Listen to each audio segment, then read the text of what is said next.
Nah, sekarang kita mau mencari tahu distribusi dari YI, atau dengan kata lain kita mau cari tahu distribusi dari Y1, Y2, Y3, dan seterusnya. Nah, kita sudah tahu apa? Bahwa epsilon I itu tuh adalah IID identik ya. Jadi identik itu artinya distribusinya sama semua dan independen ya. Identik berarti semua distribusinya itu sama, yaitu berdistribusi normal dengan parameter yang sama, yaitu 0 minnya dan variasinya itu sigma kuadrat. Nah, kemudian given X1, X2, dan seterusnya sampai Xn, kita pengen tahu distribusi dari Y1, Y2, sampai Yn. Nah, di sini saya sengaja pakai huruf besar ya, Y1 besar, Y2 besar, Yn besar, itu karena melambangkan random variable. Jadi saya tidak pakai Y kecil, karena kalau Y kecil, Y2, Y kecil itu untuk melambangkan data ya, yang sudah jadi angka lah istilahnya. Tapi di sini masih berupa random variable. Nah, karena kita punya hubungan ini, B0 ditambah B1, X1 ditambah epsilon 1. Nah, ini kan random variable.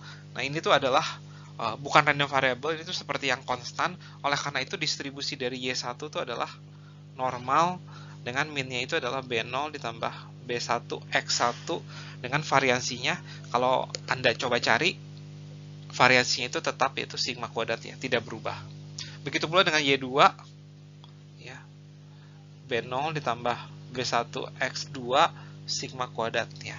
Maka terlihat di sini bahwa Y1 dengan Y2 itu tuh adalah distribusinya tuh beda ya. Walaupun mereka sama-sama distribusi normal, tapi mereka tidak identik karena parameternya berbeda. Ya, jadi mereka tidak identik, tapi masih independen. Ya. Nah, jadi bisa dibuktikan bahwa Y1, Y2 itu masih variabel yang independen. Jadi secara umum saya punya ini, YI itu adalah berdistribusi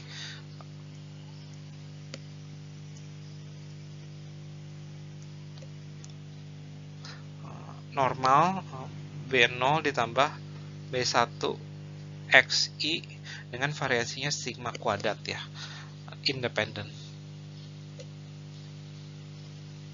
Jadi walaupun epsilon I-nya itu adalah identik dan independen, tapi YI-nya itu hanya independen tapi tidak identik ya. Jadi kalau kalian ingin mencari tahu, kalian punya data nih ya, X1, Y1 sampai Xn sampai Yn, terus kalian pengen cari tahu distribusi dari Y1 sampai Yn, itu nggak masuk akal ya. Karena setiap dari Y1 sampai Yn itu tuh adalah realisasi Y1, Y2, dan itu tuh adalah realisasi dari distribusi yang berbeda ya.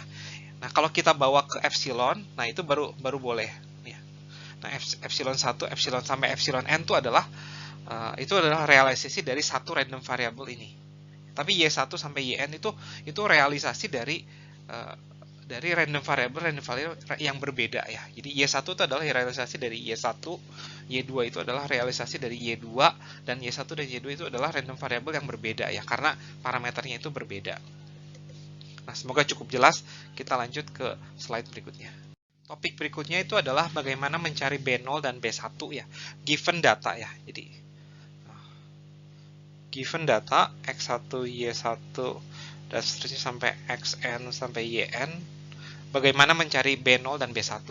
Setidaknya ada dua cara ya, itu dengan menggunakan yang sudah kita pernah pelajari mungkin di metode numerik dulu, yaitu metode kuadrat terkecil. Dan yang kedua, metode maksimum likelihood ya.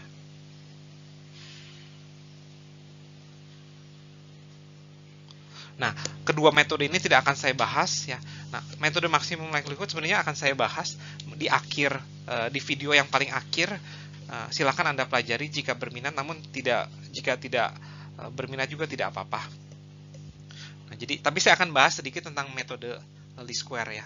Jadi given X1, Y1, X sampai Xn, Yn, nah tujuan kita kan mencari B0 dan B1 ya.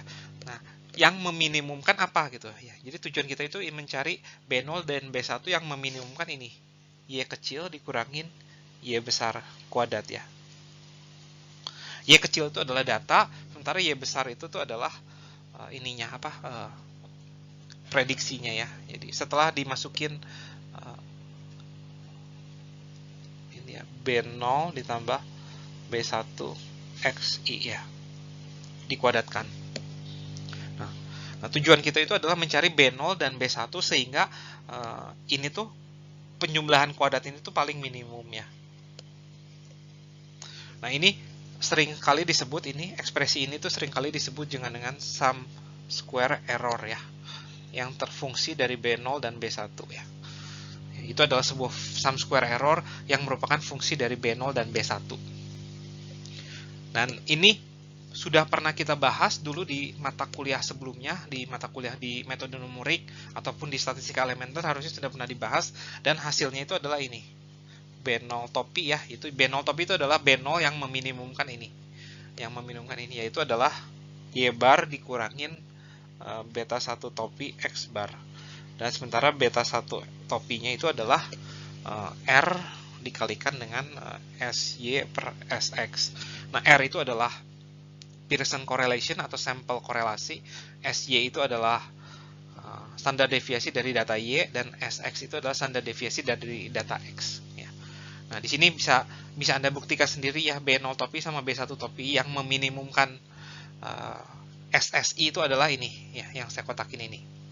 Nah, silakan Anda buktikan sendiri. Nah, setelah kita mendapatkan B0 topi dan B1 topi, kita bisa menulis model regresi yang dihasilkannya, yaitu adalah ini ya. Y topi sama dengan ya B0 topi ditambah B1 topi dikalikan X. Nah, ini adalah model fit-nya. Nah, setelah kita punya modelnya, kita juga bisa mencari tahu fit value-nya ya. Fit value atau